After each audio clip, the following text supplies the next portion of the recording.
모든 사람들은 그 행복하기를 원하죠. 행복하기를 원하시죠? 네. 그런데 행복하지 않는 이유가 여러 가지 있겠지만 성경에서는 로마서 특히 1장에서는 이렇게 말합니다. 피조물된 인간이 하나님 앞에서 자기의 주제를 모르고 하나님이 되어 살기 때문이다 라고 말합니다. 창조주와 피조물 관계에 있어서 피조물이 자기가 창조주인 것처럼 그렇게 살아가고 있는 것이 곧 인간을 불행하게 한다라는 것이죠. 다시 말해서 인간이 자기 주제, 자신을 알지 못하는 겁니다. 우리가 우리 자신을 알지 못한다는 것은 결국 우리가 하는 말이나 행동에 대해서 분별이 없어요. 그리고 자기의 생각과 마음에 대해서 분별하지 못해요. 그것이 옳은 것인지 그른 것인지 좋은 것인지 나쁜 것인지가 분별이 안 돼요. 그래서 자기가 하는 것이 다 옳다라고 생각해요. 그렇게 살아가는 것이 하나님이 되어 사는 것이고 그것이 선악 지식으로 사는 것이고 그것이 곧 우리를 불행하게 하는 근본적인 원인입니다. 여러분 가난해서 불행한 거 아니에요. 몸이 아파서 늙어서 불행한 거 아니에요. 우리가 우리의 자신을 몰라서 주제넘게 살기 때문에 불행한 거예요. 만약에 여러분이 요즘 누군가와 계속 그 갈등이 있어요. 다툼이 있고 분쟁이 있어요. 계속해서 그런 일이 반복되고 있어요. 그런 일 때문에 고통스러워요. 마음의 상처와 고통을 받아요. 자, 그렇게 되는 이유는 딱 한 가지예요. 서로 지피지기가 안 되었어요. 나를 몰라요. 상대를 몰라요. 그렇기 때문에 계속 갈등과 다툼과 분쟁이 계속 일어나서 그렇게 상처를 주게 되는 것이죠. 고통을 주는 게 되는 것입니다. 마치 그 서로가 고슴도치예요. 서로가 다 고슴도치야. 그런데 그 고슴도치가 사랑을 하는 건데 그 한쪽에서 자기가 고슴도치가 아니고 나는 순한 양이라고 생각하는 거예요. 나는 순한 양이야. 그런데 상대가 고슴도치야. 나는 옳아. 나는 잘한단 말이야. 그런데 상대는 고슴도치야. 그래 늘 나를 괴롭히고 나에게 원하고 나를 찌르고 나에게 상처를 주는 것이야. 그래 다 당신 때문에 이러는 거야. 라고 말하는 거예요. 자기를 모르니까. 둘 다 고슴도치인데 하나님 볼 때는. 그래서 하는 일이라고는 뭐냐? 네가 잘했냐? 내가 잘했냐? 네가 옳았냐? 내가 옳았냐? 내가 더 많이 했냐? 내가 적게 했냐? 계속 이렇게 더 싸우고 있어요. 그래서 결국은 서로 판단하고 비판하고 정죄해요. 선악으로. 그래서 고슴도치끼리는 아무리 사랑을 해도 행복하지 않아요. 서로를 상처와 고통을 줄 뿐 행복할 수가 없어요. 사랑한다고 가서 껴안으면 아주 피투성이를 만드는 거예요. 콕 찔러가지고. 그러니까 중요한 건 뭐겠어요? 자기에게 가시가 있음을 알 때, 이 가시가 찔르면 얼마나 고통스럽겠는가. 그래서 그 가시를 발견한 사람은 자기 가시를 제거하려고 여러 가지 시도와 노력을 하는 거예요. 그게 바로 사랑의 시작인 거예요. 내 안에, 내 마음 안에 가시가 너무 많아 그대가 쉴 곳이 없다. 가시나무라는 그 노래 가사예요. 내 안에 가시가 너무 많아서 자식이, 배우자가, 성도가 내 안에서 쉴 곳이 없어요. 그에게 내가 사랑을 베풀 수가 없어요. 내가 그 가시 때문에 너무 내 안이 복잡해. 근데 그런 자신을 몰라. 면서의 사랑을 하니까 불행해지는 거야. 이 말이죠. 그래서 내가 고슴도치인가 아닌가, 또 나의 인격은 어떤 수준인가, 나의 믿음은 어느 정도인가 아는 길은 딱 두 가지밖에 없어요. 딱 두 가지. 나를 아는 길은. 첫째는 오늘 우리가 지금까지 쭉 로마서 1장을 보고 있지만, 첫째는 하나님이 우리가 스스로 지혜롭다고 여겨서 자기가 옳은 길로 가고 있어요. 그런데 하나님은 그걸 내버려 두시는 거예요. 내버려 두시는 거예요. 그 정욕대로 하고자 한 대로 자기가 옳은 대로 내버려 두시고, 오늘도 부끄러운 욕심을 행하도록 내버려 두시는 거예요. 그래서 결국은 그 길로 가다 보면 종착역이 뭐냐면 실패야. 그리고 자기의 한계를 느끼고 거기서 절망하고 좌절하고 죽고 싶고 그런 그 바닥을 가도록 놔두시는 거예요. 그래야만이 거기서 비로소 자기를 발견하게 되는 것입니다. 첫째 방법이에요. 두 번째 방법은 뭐냐면, 두 번째 방법은 하나님이 말씀으로 하셔요. 말씀으로 하셔서 우리 안에서 영혼과 관절과 거수를 찔러 쪼개시는 방법이에요. 성령을 통해서, 진리의 성령을 통하여 우리 안에 들어와서 우리가 의라고 하는 것을 아니라고 막 빡빡 긁어내시고, 또 구석구석 파헤쳐서 우리의 그 부패함을, 거짓됨을 막 폭로하시고 책망하시는 방법이죠. 마치 말씀이 빛이 되어서 우리 안에 어둠을 다 드러내시는 그런 그 방법. 그래서 우리 안에 가시가 막 가득하고 어둠이 있고 그 실상이 어떠함을 깨달아 알게 하는 그런 방식이에요. 그러니까 여러분이 택해요. 1번을 할지 2번을 할지는 여러분이 택해요. 물론 우리가 택한다고 되는 건 아니겠지만, 하나님이 하시는 방법이겠지만, 어쨌든 성경을 보면 이 두 가지 방식으로 하나님이 우리 안에 일하신다라는 것이요. 그래서 여러분, 오늘 말씀 앞에서 여러분이 오늘 선포되는 말씀, 매주 선포되는 말씀 앞에서 내가 어떻게 그 말씀에 반응한가를 잘 봐요. 진실하게 내가 이 말씀 앞에서 어떤 마음과 태도를 갖고 어떻게 반응하고, 이 말씀을 듣고 집에 가서 내가 어떤 생각을 하는가라는 것을 여러분 유심하게 분별을 해 봐야 됩니다. 그것이 자기의 실상이고 그 수준이고 상태이기 때문에 그것을 알지 못하면 발전이 없어요. 자, 그래서 만약에 여러분이 말씀을 듣고, 야, 나는 이 말씀대로 해야겠다, 복받기 위해서 섬기자, 드리자, 지키자, 이렇게 하면 나는 기복주의자가 되는 거예요. 기복주의자가 되는 거예요. 그렇지, 그렇고 또 어떤 사람은 열심히 노력해서 막 수많은 죄가 있는데 이 죄의 항목을 하나 따지면서 하나하나씩 제거해서 내가 이 죄를 다시는 안 짓고 이 죄로부터 벗어나야지 하고 막 열심히 막 나아가는 사람 바로 뭐야? 율법주의자인 거예요. 율법주의자. 이것도 저것도 아니면 이것은 큰 이제 사단이 난 거고요. 하나님이 지금 오늘 우리에게 주시는 말씀이 그 의도가 무엇이겠는가 여러분 잘 알아요. 우리를 기복주의로 만드시기 위한 것도 아니고 우리를 율법주의로 만든 것도 아니에요. 기복과 율법은 항상 조건이 따른데 은혜는 조건이 없기 때문에 하나님이 말씀을 주신 의도는 우리의 그 본성과 그 실상과 실체를 폭로하시는 거예요. 예, 그것이 아니면 우리가 고슴도치처럼 살아가고 모든 판단과 그 선악으로 우리가 살아가기 때문에, 그렇게 하면 망하기 때문에 그것을 밝히 드러내셔서 우리가 스스로 그 바닥을 쳐서 거기에 있든지 아니면 성령을 통하여 깨닫든지 간에 우리가 자기 부인의 고백을 하게 만드시는 거예요. 만물보다 부패한 것이 내 마음입니다.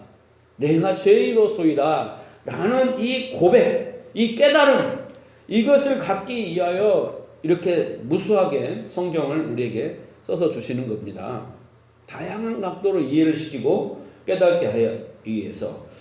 그리고 이제 그 깨달음을 통하여 우리는 무시무시한 경험을 하게 돼요. 무시무시한 경험을 하게 된단 말이죠.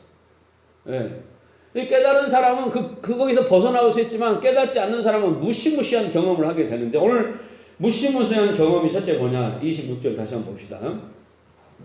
이 때문에 하나님께서 그들을 부끄러운 욕심에 내버려 두셨다 그래요.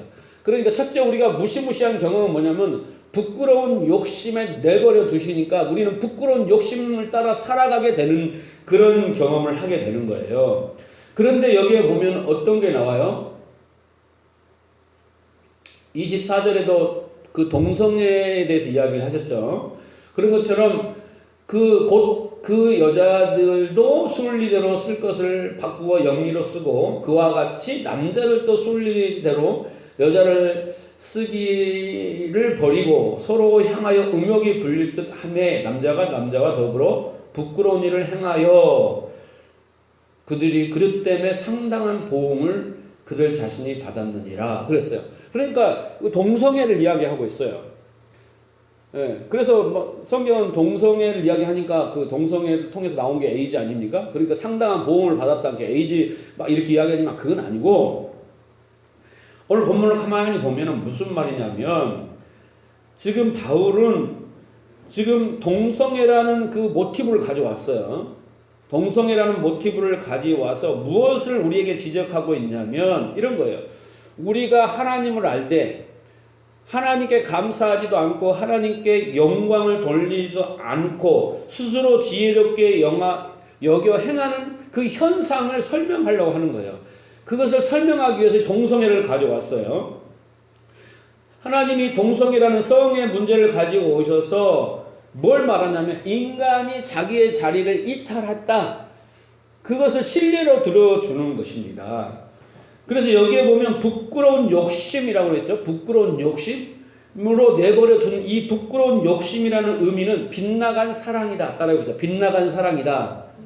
부끄러운 욕심이라는 것은 빗나간 사랑이라는 원어의 뜻이 있어요. 빗나간 사랑. 그 빗나간 사랑이라는 단어를 한마디로 말하면 하마르티아 곧 관역에서 벗어난 거죠. 그게 바로 뭐예요? 죄입니다. 빗나간 사랑이 바로 죄예요. 죄. 그러니까 우리 그 바울은 이 성경이 말하고 하는 이 죄, 곧 빗나간 사랑, 그 빗나간 사랑이 뭐냐라는 거예요. 남자가 남자를 사랑하고 여자가 여자를 사랑하는 것, 그것이 바로 빗나간 사랑이라는 거예요. 그러면 그 의미는 뭐냐면 이렇게 보면 됩니다. 하나님의 백성들은 오직 사랑해야 될 사람은 자기도 아니고 하나님뿐이에요. 하나님만 사랑해야 돼요. 그렇죠? 그리고 하나님을 사랑하게 된 사람은 자기를 사랑한 것이 아니라 이웃을 사랑하게 되는 것이 율법의 완성이고 율법의 강령이고 하나님의 뜻이에요. 그렇죠? 그래서 우리는 오직 하나님만을 사랑해야 되는데 그 사랑이 빗나갔어요. 마치 남자가 남자를 사랑하고 여자가 여자를 사랑하듯 빗나갔어요. 그건 뭐예요? 자기를 사랑했어요. 여자는 여자를 사랑하고 남자는 남자를 사랑하는데 그것이 바로 자기예요. 자기를 사랑한 것이 부끄러운 욕심이고 빗나간 사랑이며 그것이 관역을 빗나간 것이고 그것이 바로 죄다라는 것을 이렇게 쉽게 설명해야지 동성애 이게 절대 아니라는 거. 성경을 1차원적으로 보면 안 되는 거예요. 그래서 사람이 자기의 존재가 자기의 자리에서 자기의 역할을 잘하는 것을 의라고 하는 거예요. 그런데 그 자리를 빗나갔어요. 자기의 역할을 하지 않고 그 질서가 깨지고 자기 역할을 하지 않는 것이 바로 불의입니다. 불의예요. 그래서 곧 자기 사랑이 곧 불의인 거예요. 그게 부끄러운 욕심이고 그것이 바로 죄인 것이죠. 그래서 보세요. 26절에 보면 여자에 대한 지적이 나오고 하하가 먼저 선악과를 따먹었다는 근거로 하여 순리로 써야 할 것을 영리로 썼다 이렇게 말하는 거예요. 남자가 남자를 사랑하고 여자가 여자를 사랑하는 것이 잘못된 것처럼 하나님께로 향해야 하는 그 사랑을 자기에게 쏟아부었어요. 자기에게. 자기 사랑이죠. 쏟아 부을 때 인간은 어처구니 없는 상태로 떨어진다. 그것이 오늘 27절 상당한 보응을 마땅한 징벌을 받았다라고 말하는 거예요. 그래서 죄의 속성 중에 자기 중심, 자기 자랑, 자기 그리고 자기 사랑 이거 있잖아요. 네? 그게 바로 죄예요.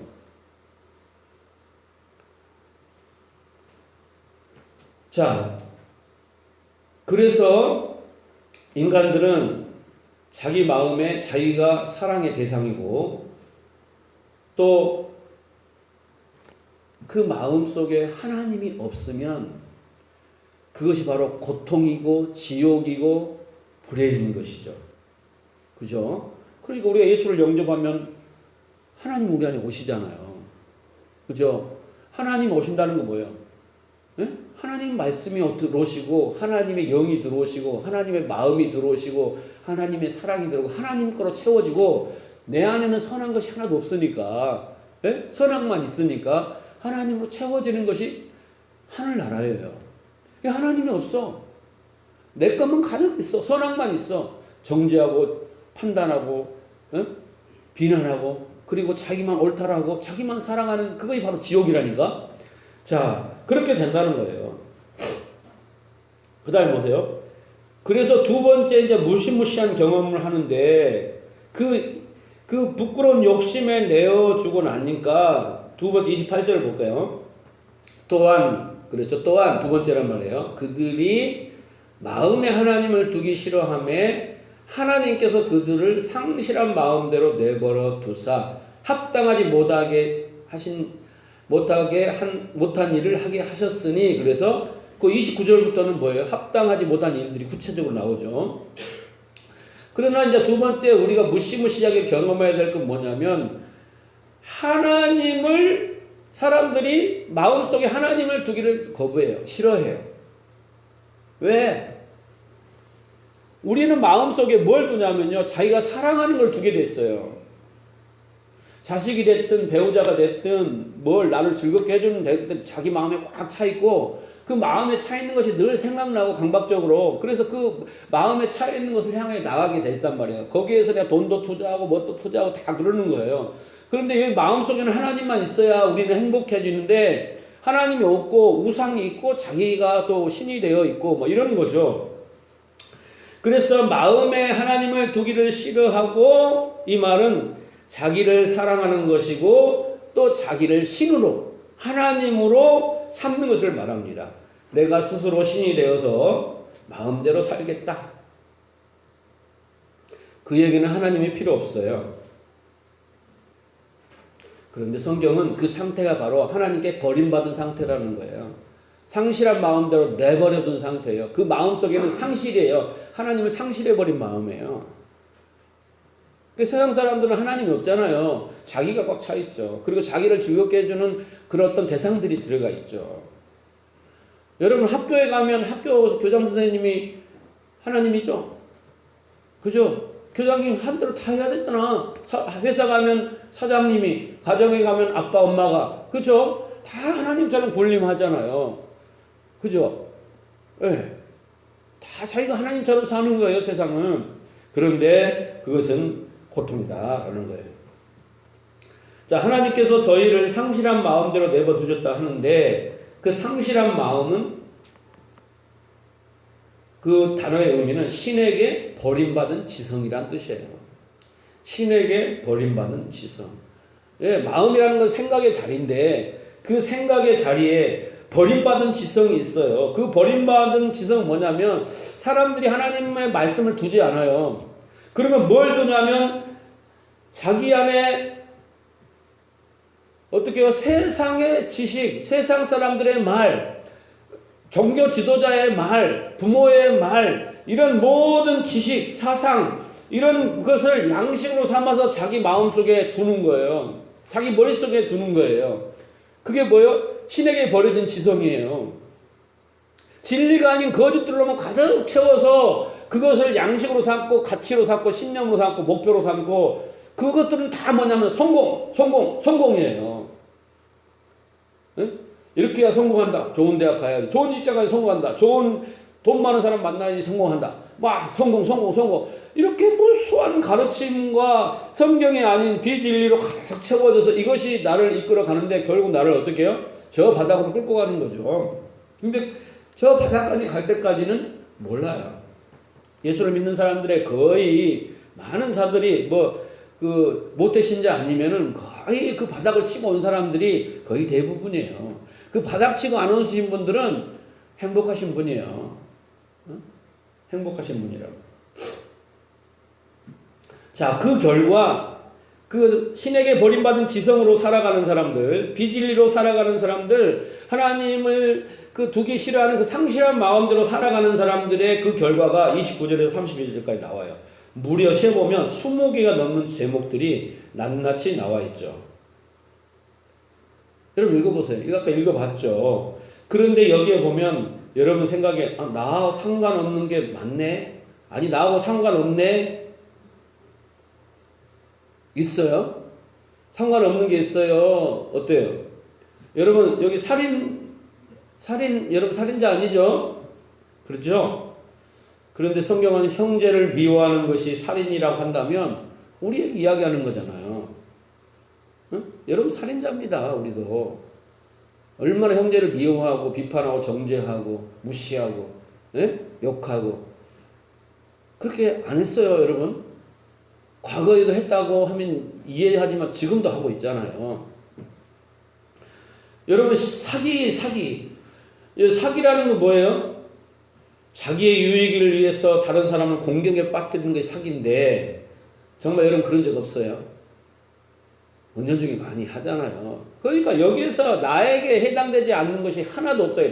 20몇 개는 게 다 해당되는 거예요. 어느 것은 해당되고 어느 것은 나에게 해당되지 않는가? 이런 것에 관심을 갖는 게 아니에요. 이것을 통해 우리가 뭘 알아야 돼요? 이 모든 죄악들이 매 순간마다 그 불의로 진리로 맡고 있는 나에게서 이렇게 아주 샘솟듯 솟아오르는구나 라는 것을 볼 수 있어야 돼요. 나에게 지금 말씀하고 있지 지금 로마 교회에게 말하고 있는 게 아니고 우리 부인한테 남편한테 하는 게 아니라 나한테 하고 있구나 라는 것을 그것이 여러분 양심적이에요. 그런데 여러분 이런 죄악 20몇 개 넘은 죄악들이 우리한테 있는데 우리는 이성이라는 것으로 체면이라는 것으로 도덕이라는 것으로 권위라는 것으로 아니면 다른 어떤 동기 때문에 내가 통제하고 참고 있는 것이에요. 조절하고 있는 것뿐이에요. 그러다가 어느 날 갑자기 뜻밖의 누군가 나에게 들려오는 뒷담화, 뜻밖의 공격적인 책망하는 말들, 뜻밖의 내가 감당할 수 없는 사건이 터지면 내가 거기서 분노하고 욕하고 내 본성이 막 나오잖아요. 여러분 안 그래요? 마치 하수가 터져서 시궁창에서 뭐가 솟아오르는 구정물이 내 안에서 솟구쳐 오르는 거죠. 할 말 다 하고 할 일 다 하고 나서 딱 이런다? 자기 제정신 돌아오면 그래요. 어쩌다 보니 실수했다는 거예요. 어쩌다 보니. 내 입장 배워보라고. 내가 이러지 않겠냐고. 당신도 그럴 것이라고. 막 그러잖아요. 당신이 나를 안 건드렸으면 내가 안 그러지. 이런 이야기를 하는 거예요. 그러면서 다시는 내가 안 그렇게 그러고 또 해요. 그러니까 내가 깨끗한 게 아니라 내 안에 마치 성령께서 용수처럼 올라오는 걸 꽉 누르고 있어 주셔서 그냥 이만한 대고 사는 거지. 응? 갑자기 충격을 받고 갑자기 누가 내가 팍 밀고 들어오면 확 올라오는 거예요. 예? 우리는 그것을 알아야 되는 거예요. 나하고 상관없는 게 아니라 너무나 밀접한 이야기를 하고 있는 거죠.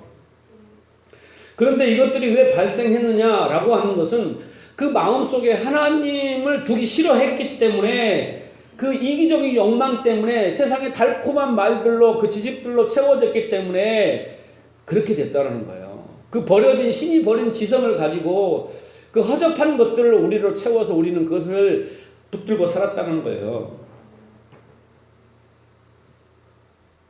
그래서 바울 사도는 이런 것들을 없애라 이러는 게 아니에요. 여러분 그러면 율법주의자가 된다 그랬어요.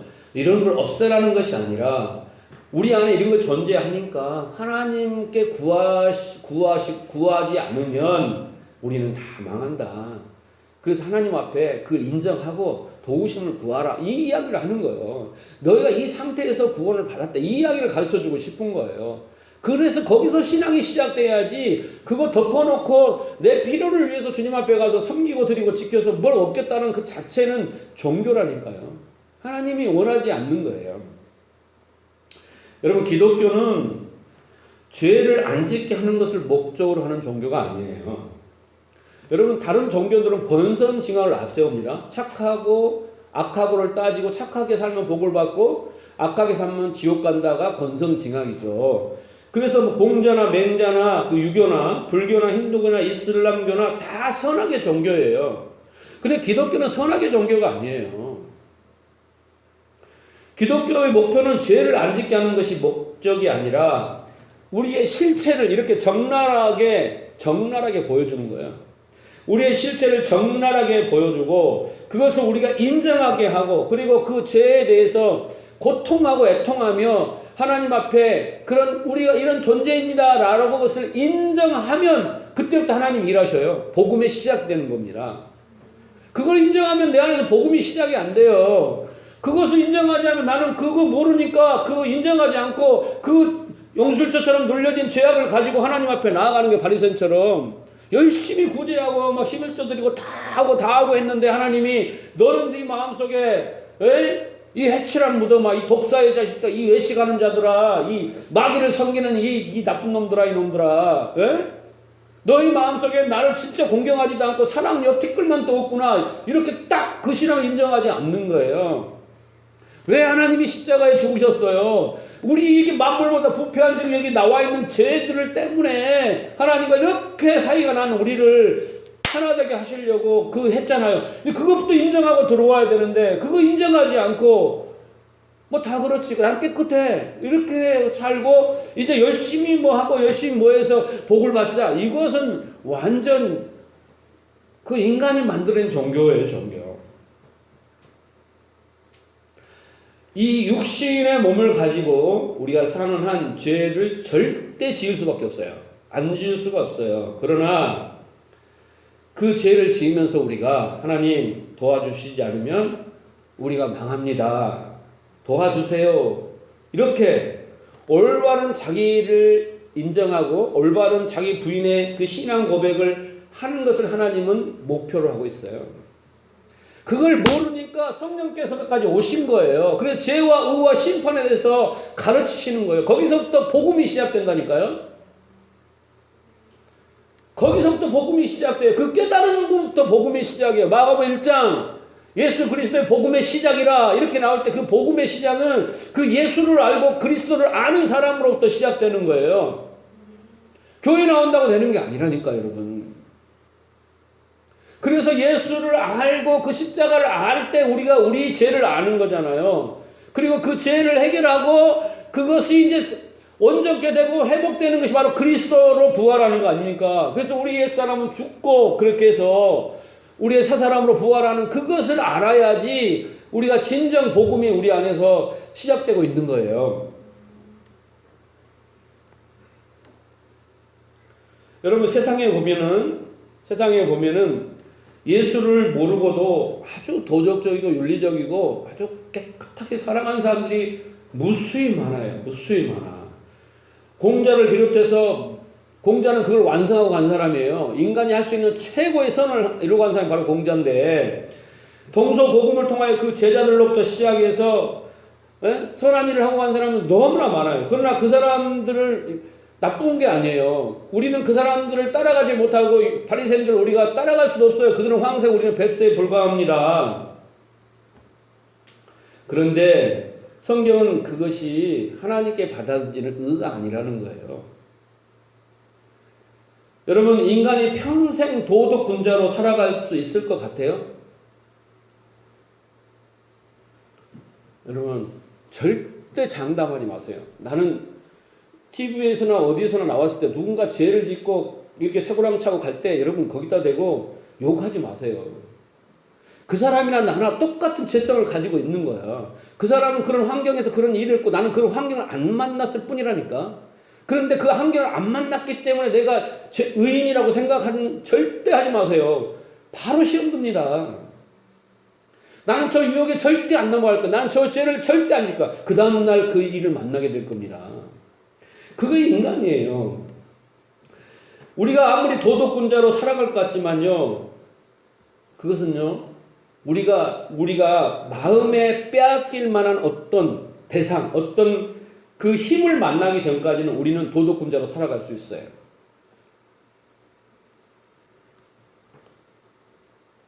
그런데 그때까지만이에요. 근데 내 앞에 갑자기 내 마음을 빼앗아 가버리고, 예? 나의 마음을 격동시켜버리고 흥분시켜버리고 충동시켜버리는 어떤 대상이 나타나는 거예요. 마치 여기 녹음하고 있는데 영진이한테 그냥 김태희가 딱 와버렸어. 어떻게 영진아, 따라가야지. 죽으라면 주님 신임도 해야지. 같이 살아준다는데, 그런 것처럼 내가 그냥 감당할 수 없는 충격에 빠뜨리는 어떤 대상, 어떤 물질, 어떤 것이 내 앞에 딱 나타나 버리면 우리가 그렇게 고상하고 지켰던 자존심, 체면, 도덕윤리 다 깨지는 거예요. 깨지는 거예요. 내가 지금 가져도 되고 안 가져도 될 만한 그 허접한 것을, 그것은 그냥 가치 없기 때문에 내가 그 앞에서는 도덕군자지만 강력한 것, 매력적인 것, 강한 권력과 힘을 딱 누군가에게 나를 던지면 거기서 나는 무너지는 거예요. 그게 인간이에요. 그래서 이 남산에 그 옛날에, 예? 남산에 그 옛날에 그 정보부에서 사람을 데려가면 두 가지로 유혹한대요. 뒤지게 패가지고 그 폭력 앞에서 무너지게 만들고, 그 다음에 돈을 엄청 줘가지고 그 돈 앞에서 다 자백하게 만든대. 두 가지 방법이에요. 인간은 그렇게 나약한 존재인 거예요. 그러나 그런 환경이 만나기 전까지 우리는 도덕군자인 거예요. 그래서 여러분 서둘러 나는 괜찮아, 나는 깨끗해, 이런 마음을 가지면 여러분 또 선악의 지식으로 남을 판단하게 돼 있어요. 절대 춤뱉으면 안 돼요. 그래서 하나님께서 그 상실한 마음대로 내버려 두신 모든 인간은 이제 어떻게 살아가냐면 거짓 인격을 만들어요. 자기 안에 진짜 인격이 있어요. 진짜 인격이. 더럽고 추하고 나약하고 아주 야비한 인성이 있어요. 이 죄성이 있는 그 인격이 있는데, 그 아담에 속한 본성이 있는데, 그것을 이제 어떻게 해요? 거짓 인격으로 딱 포장을 해요. 그래서 어느 순간에 내가 그 술 먹었거나 뭐 이렇게 뭔가 충격적인 말을 들었거나 이렇게 막 어떻게 해서 드러난다고 그랬잖아요. 근데 내가 지금 하나님처럼 다 멋지게 이렇게 살고 멋있는 사람처럼 깨끗한 사람처럼 도덕군자처럼 살고 가는데 그게 딱 드러났어. 어떤 사건으로. 그러면 이제 자존심에 금이 가잖아요. 그래서 어떻게 해요? 위장을 하는 거예요. 위장을 해요. 가면을 쓰는 거예요. 근데 그 가면을 오래 쓰고 다니다 보니까 하도 너무 오래 써가지고 이 가면이 진짜 내 얼굴인지 이 속에 있는 얼굴이 진짜인지를 모르고 가면이 내 착각 속에 내 그 진짜 얼굴인 것처럼 자기가 포장한 얼굴로 살아가는 거예요. 여러분, 우리 춤내교는 가운을 안 입지만 목사님이 가운을 탁 입고 박사학위 받으면 3개를 달고, 응? 이렇게 해서 탁 하면 여러분 저 앞에서 보면 얼마나 목사님 거룩하게 보여요. 할렐루야, 막 이러면 막 하나님 오신 것처럼 보이잖아요. 예? 그 성도들은 그렇게 보아주니까 목사님 거룩하게 오늘 너무 인자스럽고 하나님을 본받합니다. 그렇게 말하면, 예? 본인이 자기가 그 가운을 입었다는 그 오래 입어서 사람들이 그렇게 나를 본다는 생각으로 그래 나는 거룩해. 응? 막 이렇게 자기가 착각 속에 빠지면 어떻게 했을까요? 그때부터 망하는 거예요. 그 순간부터 망하는 거예요.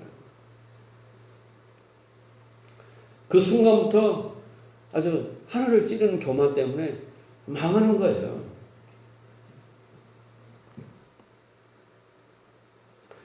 우리는 우리 가면이 벗겨지고 그 안에 진짜 인격이 폭로될 때 이제 어떻게 해요? 우리는 정말 그런 일을 당하면 화들짝 놀래요. 그래서 제일 먼저 하는 게 도망가는 거야. 제일 먼저 도망가. 일단 자리를 피하고 보자. 그잖아. 이 연예인도 술 먹고 그냥 일단 도망가고 보는 거야. 일단 창피하고 겁나니까 도망가고 보는 거야. 일단 도망가요. 그 다음에 뭐예요? 합리화해요. 변명해요. 이 정도는 양호한 편이에요. 약간 온순하신 성격이고 좀 더 과격한 성격은 상대를 비난하고 비판하고 정죄하고 개무시하고 공격합니다. 상대의 약점, 과거의 실수까지 다 꺼내내고 말꼬리 표정 하나까지 다 해가지고 그래서 내가 그러는 거야 하라고 꼼짝 못하게 만들어버려요. 옛날 내가 사모님한테 쓰던 수법이야. 그걸 바로 뭐라고 해요? 프로젝션. 이게 투사라는 거예요. 방어 기제 중에. 투사를 하는 거예요. 왜냐하면 그래야지 막 상대를 공격해야지 나에게는 그런 것이 없고 너에게만 있다라는 것이 증명되기 때문에 어떻게든 완벽하게 다 뒤집어 씌우는 거예요. 그러면서 자기를 방어하는 거죠. 성경에 이런 사건이 나오죠. 자, 가늠한 여인을 돌로 쳐 죽이려는 무리가 있었어요. 그런데 그들이 돌을 놓고 도망간 것은 왜 그랬겠어요? 예수님이 뭐라고 썼잖아요. 뭐라고 썼을까 궁금해요. 이제 우리 뭐 하늘나라 가보면 주님 만나면 뭐라고 쓰셨어요? 이렇게 물어봐야 되겠지만 보건대 이런 거예요. 왜 돌을 슬그머니 놓고 갔냐면 그들 안에 간음의 욕구가 있었어요. 네? 우리 모두에게는 간음의 욕구가 있어요. 이게 인간의 본성이라니까. 간음의 욕구가 있는데 어느 사람이 그 간음을 해버린 거예요. 근데 그 사람을 보니까 자기 간음이 있다는 것이 확 나도 간음이 있다는 게 탁 알아진 거야. 근데 이것을 말할 수가 없어요. 감춰야 되잖아요. 나는 없다? 이렇게 해야 되잖아요. 그런 방법이 뭐예요? 간음한 여인을 돌로 쳐는 거예요.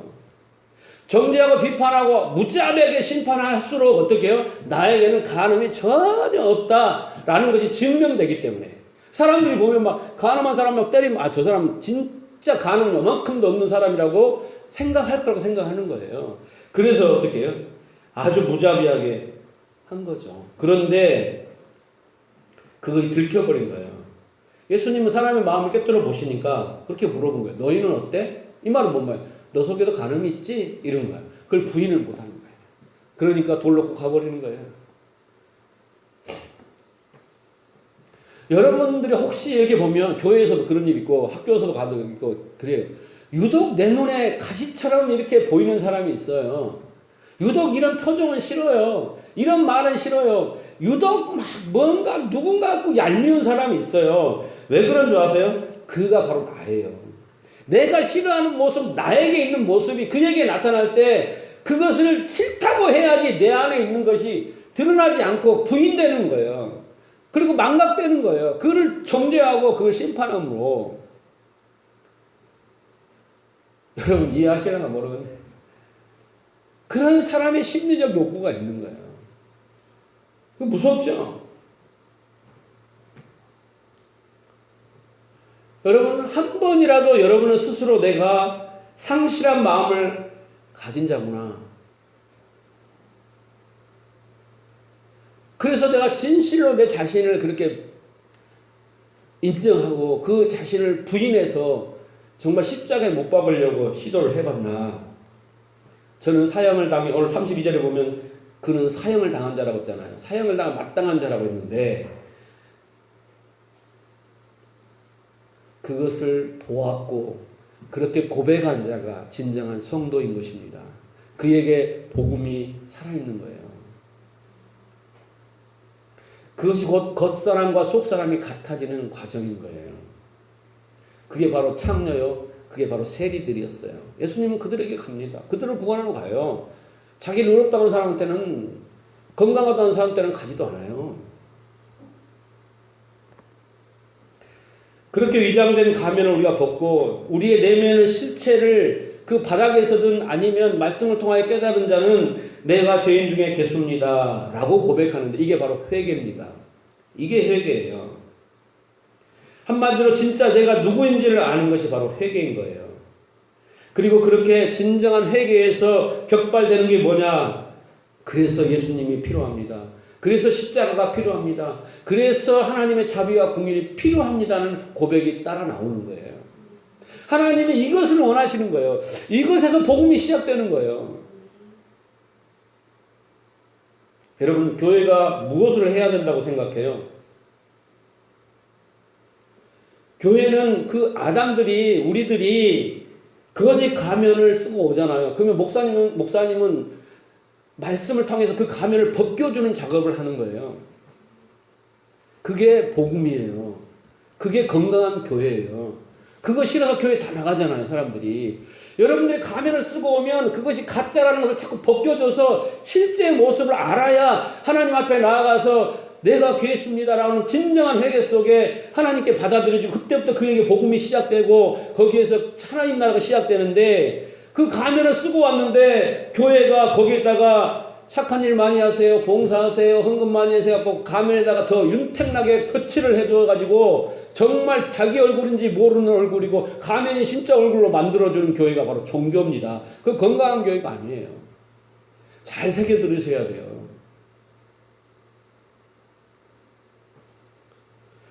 그래서 사도 요한은 죄를 안 짓는 사람이 천국 가는 것이 아니라 죄를 자백하는 자가 천국 간다 이렇게 고백합니다. 요한일서 1장 5절에서 10절을 쭉 말씀을 보면 길어서 제가 8절부터 읽을게요. 만일 우리가 죄 없다 하면 스스로 속이고 또 진리가 우리 속에 있지 아니한 것이요 만일 우리가 우리 죄를 자백하면 저는 믿으시고 의로우사 우리 죄를 사하시며 모든 불의에서 우리를 깨끗게 할 것이요 만일 우리가 범죄하지 아니하였다 하면 하나님을 거짓말하는 자로 만드는 것이니 또한 그의 말씀이 우리 속에 있지 않으니라 그랬어요. 여기 5절부터 7절까지 말씀해 보면 빛과 어둠을 이야기하는데요. 여기서 빛 가운데 행한다는 것은 빛 옳은 일 착한 일이 아니에요. 어둠은 나쁜 일이 아니라 빛이 한 일이 뭐냐 한다면 그 어둠에 숨어있는 것을 밝히 드러내는 역할을 하는 것이 빛이에요. 빛은 말씀이고 생명입니다. 그 빛이 우리 안에 들어오면 어둠이 다 드러나요. 오늘 또 말씀이 우리 안에 어둠을 드러나잖아요. 가면 쓰고 있는데 가면을 다 너 가면이야. 이런 가면 20몇 개 가면을 네가 가지고 다니면서 다 좋은 가면으로 교체하고 다니잖아. 이렇게 지금 말씀해주고 있잖아요. 빛이요, 빛이. 근데 사람들은 어떻게 빛을 환영하지 않고 요한복음 1장에 보면 도망가 버려요. 자, 그래서 그 밝히 들어주고 폭로될 때 그것을 인정하고 솔직히 가면을 벗는 자예요. 그런 자를 믿으시고 의로우사 죄를 사하시고 그 불의에서 깨끗게 하신다라는 거예요. 오늘 우리가 로마서 1장을 계속 보고 있지 않습니까? 그런데 이 모든 것이 불의라고 했어요. 그런데 이 불의가 어떻게 해결된다고 합니까? 지켜서? 아니죠. 물리쳐서? 아니죠. 어떻게요? 자백해서 네, 제 안에 이런 거 있어요. 맞습니다. 라고 진솔하게 자백하면 그 안에 있는 모든 불의까지, 예? 모든 불의까지 다 어떻게요? 깨끗게 해주신다는 거예요. 그러니까 지켜라, 섬겨라, 드려라, 지켰냐 안 지켰냐 따지는 종교로서 그렇게 해서 우리의 모든 불의가 없어지고 깨끗해지는 게 아니라 자백하면, 인정하면 하나님 내가 신처럼 살았습니다. 하나님처럼 살았습니다. 내가 나만 사랑하고 살았습니다. 그 결과 내가 이렇게 버려짐을 당했고 바닥을 쳤고 이렇게 해서 내가 상실한 마음을 가졌습니다라고 인정하는 자를 하나님께서 옳다 하시고 그리고 어떻게 해요? 모든 불의까지도 깨끗게 해주신단 말이에요. 복음이 시작되는 거예요. 자, 그러면서 요한일서 2장 1절 2절을 보세요. 나의 자녀들아 내가 이것을 너에게 쓰면 너희로 죄를 범치 않게 하려 함이라. 만일 누가 죄를 범하면 아버지 앞에서 우리에게 대언자가 있으니 곧 의로우신 예수 그리스도다. 저는 우리 죄를 위하여 화목제물이니 우리만 위할 뿐 아니요 온 세상의 죄를 위하심이라. 여기에 보면 너희로 죄를 범치 않게 하려 함이라 그랬죠. 또 이제 말을 바꾸네 사도가, 요한 사도가 이제 죄 짓지 마라 이렇게 하잖아요. 근데 이 말씀을 가만히 보세요. 죄를 범치 않게 하려 함이라 라는 것은 이것은 무슨 말이냐면 우리가 힘으로 죄를 이겨야 이야기가 아니에요. 이 이야기가 아니고 뭐라고요? 우리는 죄 없어요 라고 우기는 사람들에게 좀 경고하고 있는 거예요. 그리고 뭐라고 했어? 그 뒤에 보면 만일 누가 죄를 범하면 만일 조영진이가 죄를 범하면 아버지 앞에서 조영진에게 대언자가 있다라고 말하잖아. 대언자. 자, 내가 인정을 했어. 하나님께 자복을 했어. 그래서 모든 무리가 깨끗해졌어. 그러면 이제 우리는 죄 안 지어. 가 아니라는 거예요. 죄 지을 수 있다라는 거예요. 그런데 그 죄로 우리가 망하는 게 아니라는 거예요. 왜? 아버지 앞에서 누군가 대언자가 있다라는 거예요. 중보자가 있다라는 거예요. 중보자가 있어요. 그가 누구냐? 바로 의로우신 예수 그리스도라는 거예요. 그래서 그 변호사가 하는 일이 뭐예요? 변호사가 하는 일이 뭐예요? 그 사람이 죄 없다 함을 어떻게 고변해 준 사람 아닙니까? 그렇죠? 그런데 그 죄인이 죄가 없어서 억울한데 고변해 주는 것은 괜찮아요. 근데 이 사람 진짜 죄를 졌어. 그러면 고변하면 변호사 잘못된 거잖아요. 그렇죠? 이 사람 진짜 죄를 졌습니다. 이 사람 심판해 주십시오. 이렇게 해야지 훌륭한 변호사잖아요. 그렇게는 못하니까 어떻게 해요?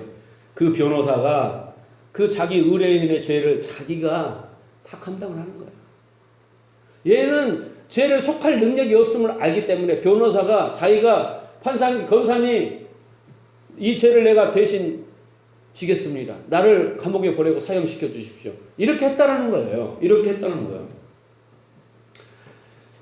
그리고 어떻게 해요? 지금은 하나님 앞에서 변호사가 되셔서 대언자가 되셔서 영진이가 죄를 질 때마다 변호해 주는 거예요.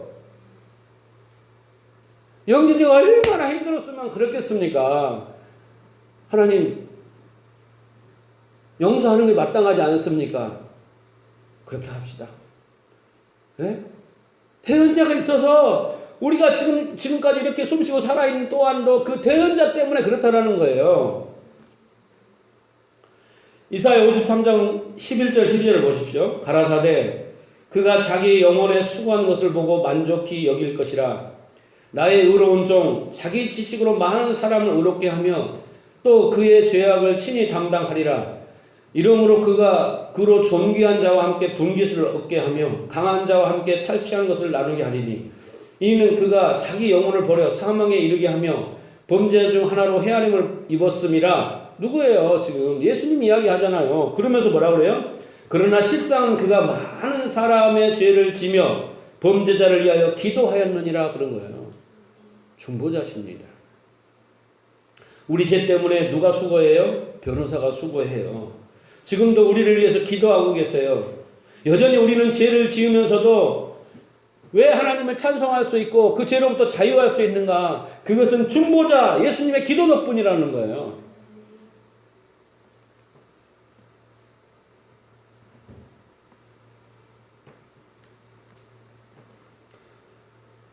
여러분 오늘 말씀을 정리하면 우리는 지금 부끄러운 욕심 가운데 있어요. 우리는 지금 하나님을 마음에 두기 싫어하는 그런 상실한 마음으로 살아갑니다. 그 결과는 32절이에요. 이 같은 일을 행하는 자는 사형에 해당된다. 여러분 우리가 정말 하늘나라 가서 사형 안 당하려면 지금 여기서 사형을 당해야 돼요. 네? 하늘나라에서 그 사망의 사형을 당한 사람은 불행한 사람이고 영원한 지옥에 있는 사람이에요. 그렇게 안 하려면 우리는 여기서요 이 겉사람이 사형을 당해버려야 되는 거예요. 그것은 그러기 위해서는 우리가 우리의 실체가 우리의 자신이 죄 있음을 자각하고 정말 하나님 앞에 인정하고 자기를 부인하고 하나님 도와주세요 하는 자여야 됩니다. 성령이 우리에게 오셔서 하신 일은 그런 거예요.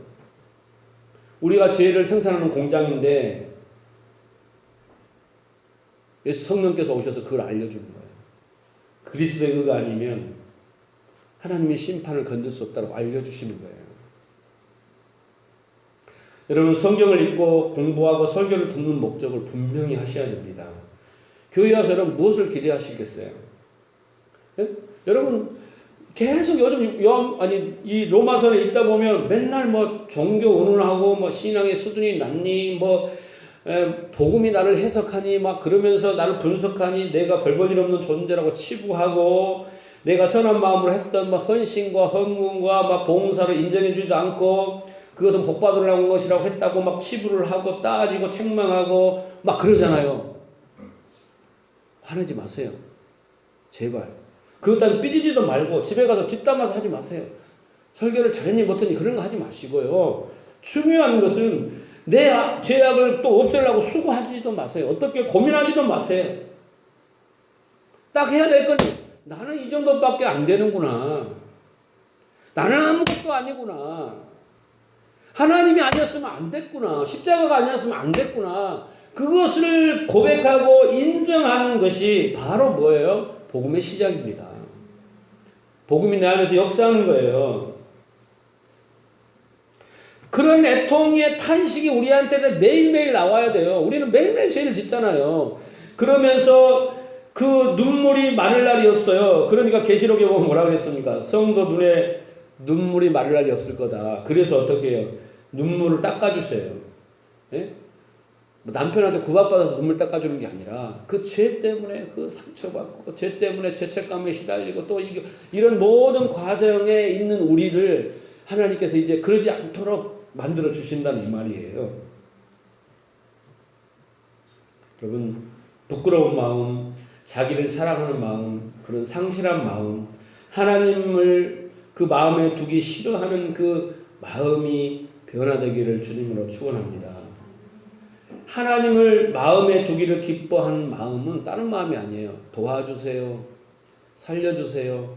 내가 죄인으로소이다. 이렇게 고백하는 것이 하나님을 마음에 두기를 기뻐하는 마음이에요. 이 마음이 우리에게 있어야 돼요. 오늘 이 방법밖에 다른 길이 없다. 바울사도는 우리에게 가르쳐주고 있습니다. 오늘 말씀 앞에 자기를 잘 보고 내가 어떻게 말씀을 앞에 반응하나 그것을 잘 관찰하시고 오늘 하나님이 의도하신 대로 우리가 반응하고 나가야지 그 복음이 내 안에서 역사하고 그 복음이 나에게서 믿음의 믿음으로 가게 하고 그 복음이 나로 하여금 천국을 누리게 하고 이 땅에서 나를 죽게 하고 저 땅에서 저 세상에서 영원토록 살게 하는 거예요. 이 땅에서 안 죽으려고 몸부림치면 저국에 가서 죽어요. 내 속에 가시가 너무 많아요. 그래서 누구의 소리도 누구의 마음도 누구가 내 안에 들어와서 뭔가 뭉구적거리고 들어오려고 하면 받아주지도 않고 괴로운 거예요. 나를 너무 사랑하여서. 오늘 우리의 그런 현실을 잘 직시하시고 우리가 하나님 앞에 나아가는 그 기도, 나아가는 말씀에 반응하는 태도가 어떠해야 되는가 오늘 깨닫는 그런 은혜가 있기를 바랍니다.